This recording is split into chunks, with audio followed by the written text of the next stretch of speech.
This is TWiT. This episode of Tech Break is brought to you by ACI Learning. The most tech-savvy people in the world serve in the military, and deciding how to transition to civilian life can be difficult. Before 2030, the Bureau of Labor Statistics reported IT will add over 667,000 positions. Choose a career to support your goals with ACI Learning. Visit go.acilearning.com/twit today. It's time to talk Xbox. I need something where I can pull a chain and a bunch of confetti comes down from the sky. But basically, Reuters has reported that Microsoft's acquisition of Activision Blizzard will receive the green light from the EU next week. Oh, yeah, but who cares? Because the Brits are blocking it. Yeah, Brits, who cares? I care about the UK. I mean, there's an island. They're an island. I mean, no, I know, noticed? No, I know. So, first of all, that's going to be appealed, and it's not done yet. So, we'll see. I think when the rest of the planet kind of aligns up with this thing, including UK companies like Boosteroid. Yeah. Even which is the other thing that keeps happening is more and more European cloud streaming companies are like, what are you talking about? Nobody cares. Yeah, nobody cares. So, yeah. Well, I hope so. I don't know. Wait a minute. What am I saying? I don't have a dog in this hunt. Does it matter? I mean, I do.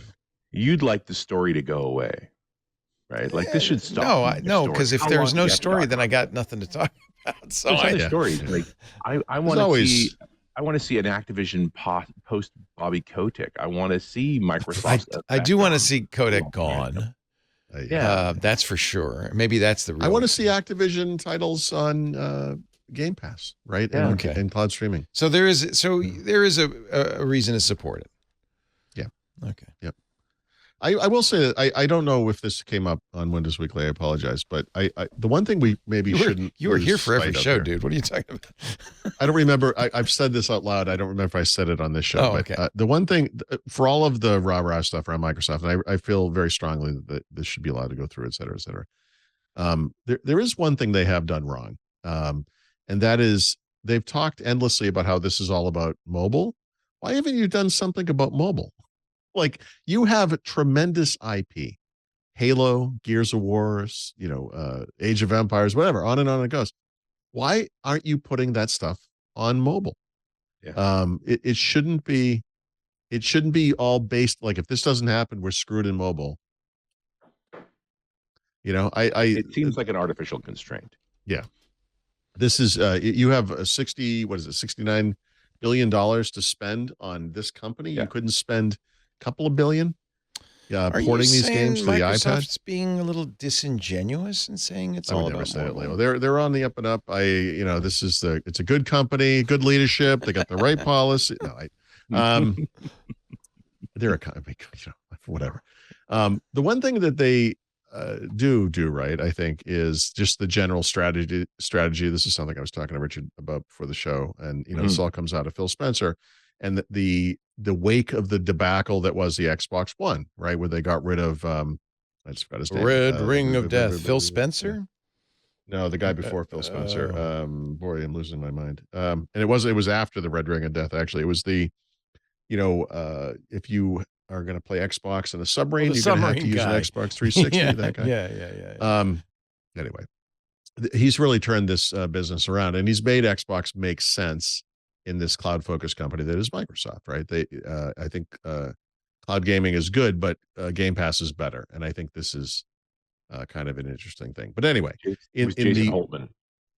No. You think of Don Box? Oh, Don. It's Don, not Don Box. Don Matrick. Matic. Don Matrick, right? Sorry, Don Matrick. Yeah, right. Yes. He went on to Zynga and didn't last long. Yeah, that's weird. He was such an effective executive. So anyway, he recently spoke at length about the disappointment of the CMA decision and some of the disappointing reviews on Redfall, a game which we're going to talk about in just a second. And he has come under a lot of fire for this interview. To me, this is not what I took away from that interview. No, not at all. The key phrase that people are latching on to is, you just admitted that Xbox is never going to out-console Sony. Thus, you are a failure and you need to be fired. My reaction to that is, excuse me. Somebody That was lives in what the real world. strategy admitted 10 years ago, whatever it was. Yeah. And the point of this is Xbox isn't just going to be about consoles. We're going to go to where gamers are. We're going to bring gaming everywhere. And that's what they've been working on. That, and it's been pretty successful. He's done I think it's Game Pass, or maybe their subscription business in general is going to be $1 billion business this quarter for the first time. Easy. Well, and the whole point of rolling up these companies is to fill out Game Pass as much as possible. That's right. Because that is the end game here. You make it the no-brainer that Microsoft 365 is. You know, you just make you're like, I have to have this. If you're crazy, you don't have this. It's a huge number of games. Now, I just fundamentally disagree with any criticism of him for that. To me, there's lots of other stuff to be upset about. Yeah, there is, and we're going to talk about some of that. You just don't get that kind of honesty, you know, from most corporate executives. And I just, to me, he's refreshing. I hope he never leaves. I think he's incredible. And he clearly loves video gaming, right? Yep. Like he's a player. Yep, that's right. No, that's it. The other disappointment was this game, Redfall, which is let me see if I can describe this accurately. An open world vampire shooter, which is, so you were talking about this before the show. You said it's awful. So I've read reviews. I've read the consensus of the reviews. Yeah, me too. I watched a YouTube video where this guy kind of tore it down and explained why this thing is horrible. And just before the show, I played it. And it's it's so bad. It's unbelievable. It's unbelievable how bad it is. And I would say graphically, bad game, bad graphics, everything about it. It's not a good game. I'm only playing the single player version. Now, it's possible. I think this kind of game shines when you can find friends to play with and you play together, because you can go on these little, you go through each sequence and you go on quests and do things, whatever. The story is ludicrous. The graphics are terrible. It's unfinished. It is very clearly unfinished. And without having played it, I sort of said a week or two ago, or whenever it happened, I said, this seems like the type of thing that could be fixed over time, right? We've seen this with Cyberpunk 2077 or whatever. It could be fixed over time. Having played it, I still believe that it could be fixed over time. But I have to say, there is no excuse for shipping this game in this state. And the story I told at the beginning, before I think we started the show, was that time you and I, Leo, watched the showcase for Xbox, and they showed Halo Infinite about 2 or 3 months before it was going to come out. And I thought they were showing last gen graphics so they could kind of Wizard of Oz it and have it explode into its 4K wonderfulness. And that is not what happened. And then all of a sudden they delayed it for a year. And when Halo Infinite came out, 15 months later, we'll call it, it still has problems. It still has problems today, but much, much better looking game. And this thing apparently doesn't run at 60 frames a second on a Xbox Series X. Like, guys, I'm sorry, but that's got to be the baseline. You don't release a game like that. That's a flagship title. That was just a huge mistake. So I'm not going to say fire Phil Spencer over that, but that is actually really shocking. They shipped it. This needed 6 months of development. But here's the thing: those two stories, Phil Spencer should be fired because he didn't he said we're fail, we're never going to win in consoles, and Redfall being a terrible game. There's a huge overlap here because Redfall proves that Phil Spencer's strategy, which is Xbox Game Pass essentially, is correct. And here's why. This is the first game that Microsoft has sold that cost $70, the first flagship title, right? Sony's been doing that since, I think, late last year. This is the first big title for $70. Based on a lot of the advanced press and all the excitement over this game, a lot of people would have shoveled whatever the cost is. The only way to try this thing would be to buy it. But because it's on Xbox Game Pass, you could download it to your console. You can play it, not for free. I know you're paying for the subscription, but the subscription, but you get it as part of your prescription. Jesus, I really want to say prescription for some reason. Subscription. Did some doctor write out a little script for you? You should play more. No, I wish. I probably did. Of bad gaming a day and call me in the morning. If this show has proven anything, I need a prescription. So, but it's really the case that this is not new. I mean, look at, I mean, a lot of their most recent big splash event launches were flops, like Cyberpunk. Yes, but because this thing is on Game Pass, and by the way, it's also on Xbox Cloud Gaming, which is game streaming. You don't even have to install anything. Isn't that great? For me, yeah. For me to play this, I just waited 30 seconds, whatever, for it to start cost, up. and no, and then I can see it's a steaming pile of garbage, and now I never have to look at it again. No, it really and solves I didn't spend $70 on it. This has been a problem since gaming began. I remember going to the Atari store and looking at all of these boxes and going, I know 2/3 of them are crap, and I'm wasting my $39.99. You buy Yar's Revenge because it has an awesome cover, and actually that game was pretty good. But you just don't know. But that's how you do it. It's like buying wine. If you don't know what you're doing, you're like, I like the label of this one, and you just kind of taking a chance. Game Pass. Let's not take it for granted. It's a gamer's paradise, really. Right. That's right. And much more so than what Amazon's doing or what Stadia was, because you don't have to buy the game; you buy the pass. Right. We can blame Phil Spencer for Redfall, I guess, but let's also credit him for Game Pass, because this is the thing that tells us we can skip Redfall. You know, right? Yeah, it's option $70. Let's not forget that. I also wonder if Redfall, like Cyberpunk, can be fixed, because Cyberpunk was actually a great game with some serious implementation problems. Yeah, as is often the case, it's released before it's done. Frankly, they rush. By the way, it's same. There's way too much of this going on. No Man's Sky, the same problem. The Sea of Thieves, kind of sort of the same problem. It's not unusual in gaming that they've spent 4 years and hundreds of millions of dollars, and they just gotta ship it, even if it's not done. You know, I don't understand how this mentality has come up to the forefront again. It's everywhere now. You see it in Windows. This is the complaint about, we're going to test features with individuals in stable, and then if it doesn't work, we'll just fix it later. It's like, guys, what is? At least they can fix it later. Hollywood puts it a crap movie. It's a crap movie forever. Well, that's why they have director's cuts, and and it doesn't make a difference. Bonus sequels, and sequels. Nothing's going to save Snyder's Superman. That's all I'm saying. No, I know. So in a way, I think they're doing it because they can. You know, it's like, well, ship it. We can always fix it later. They'll push out a patch. Go back in time to, it would have been, I guess, 2005. And I visited the weird Microsoft campus where the Xbox stuff was at the time, Millennium Campus, I think it was called. And you walk by a 7-foot-tall Master Chief and everything, and they're going to show me the Xbox 360, which was not out at the time. They had just shown off what the shell was going to look like at like an event that April or something, but it didn't exist as a console yet. So I got to see a couple of things. I got to play around with an Xbox 360 wireless controller, which compared to the OG Xbox controller is perfect. They got it exactly right. It was like the S controller. And I got to see the development workstation, which was 2 giant Mac G, probably 4, whatever, towers stapled together with cables, and the controller came off of it, and you could play the Xbox on it because it was the same chipset, right? So I was like, I don't understand. How are you going to get that thing into this little box? This thing was like this gigantic, the size of a car.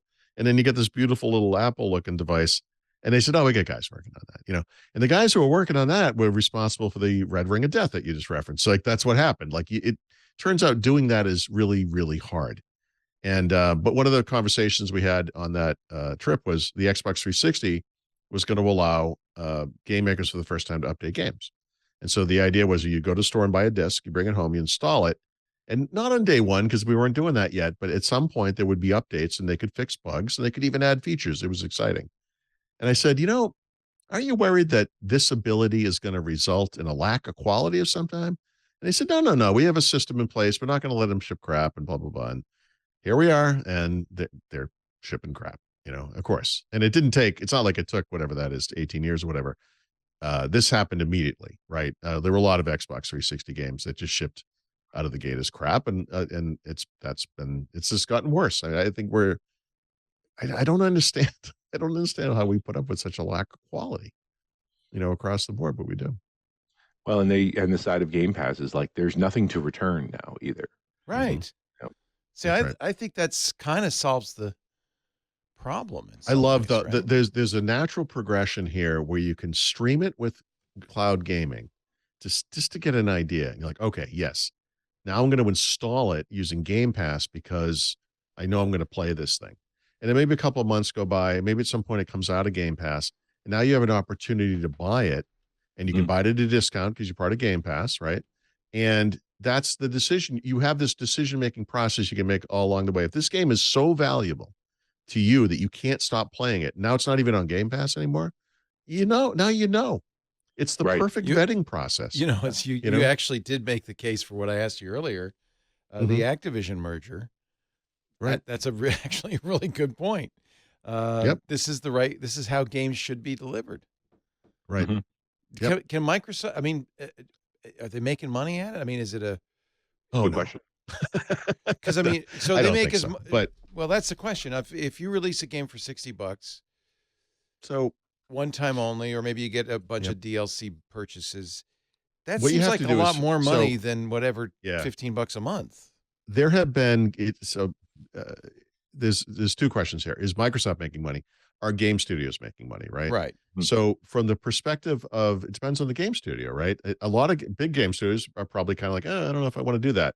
Smaller ones like, come on, this is going to get us in front of people in ways that would be impossible otherwise. Very difficult. It's like you're an indie artist. How do you get on a radio station when radio stations mattered? That Or makes sense. You're not going to TikTok see or whatever it is. Madden on there. You're not going to see So the big AAA titles on there. I think Yeah. these companies are restricted from speaking about specifics when it comes to money. But if you look up, I think there are videos on YouTube like this, I'm sure articles as well, where some people have said, hey, this has really worked out for us.